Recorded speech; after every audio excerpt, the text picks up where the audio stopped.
This is the Bible's explanation for the name Yahweh. But there are certain important and unique features of this burning bush dialogue. First, God identifies himself to Moses as the God of Abraham, Isaac, and Jacob. He reveals to Moses a new name, Yahweh, so that Yahwism and the Yahweh cult can be said to begin only with Moses.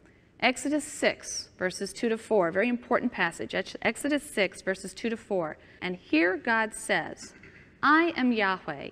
I appeared to Abraham, Isaac, and Jacob as El Shaddai, but I did not make myself known to them by my name, Yahweh. וארא אל אברהם, אל יצחק ואל יעקב באל שדי, ושמי אדוני לא נודעתי להם. Now this contradicts the J source.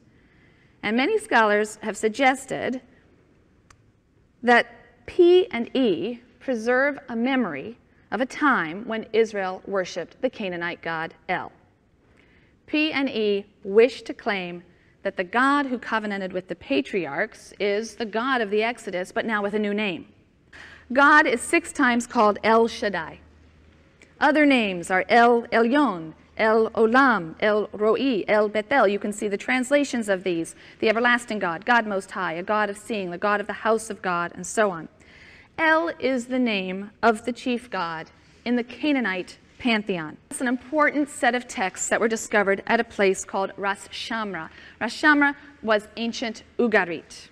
In 1928, a peasant in Syria discovered a tomb at Ras Shamra, which was subsequently excavated by the French, and it was found to contain a library of tablets that were written in a language very, very close to Biblical Hebrew. It's clear that Hebrew is simply a Canaanite dialect. In fact, I remember reading one scholar said if you go back far enough, you're really hard-pressed to tell the difference between Canaanite and Hebrew. And in these texts, we read of the exploits of the gods of Canaanite religion. These gods include the sky god El, I've listed here, the father of the various gods and humans. El has a wife, Asherah, she's listed 3rd on your paper, a mother goddess, their daughter Anat, who is a goddess of love and war, she's quite fierce, and then their son Baal, who is a storm god. He's depicted in mythological literature as defeating both the chaotic sea god, the sea god Yam, and the god of death, Mot. There are striking resemblances between the biblical God of the patriarchs and the Canaanite god El. El is the head of a council of gods. He is said to have a long white beard. He dwells on a mountain top in a tent. His epithets include father of all creatures, bull, king. He's also described as the protector of patriarchs, patriarchal figures, a god of the father of the clan, it says in the texts. He guides them, he protects them, he promises them descendants. Many biblical passages depict God exactly this way, as the head of a council of divine beings.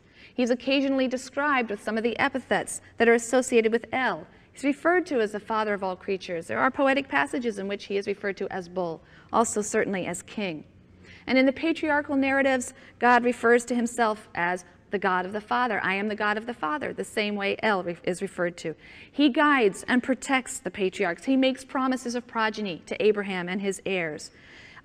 He also is associated with a mountaintop, Sinai, and gives instructions for the building of a tabernacle, a tent-like structure in which he will dwell. Many personal and place names in the patriarchal narratives are compounds in which one element is El. Yisrael, Yishmael, Beth-El. El is the God of the patriarchs. By contrast, after the time of Moses, Israelite names start to be formed using Yah or Yahu as part of the name Yahweh. Elijah in Hebrew is Eliyahu.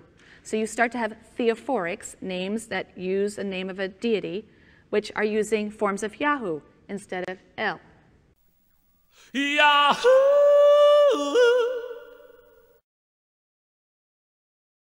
Are you sure you know whose God you're worshiping?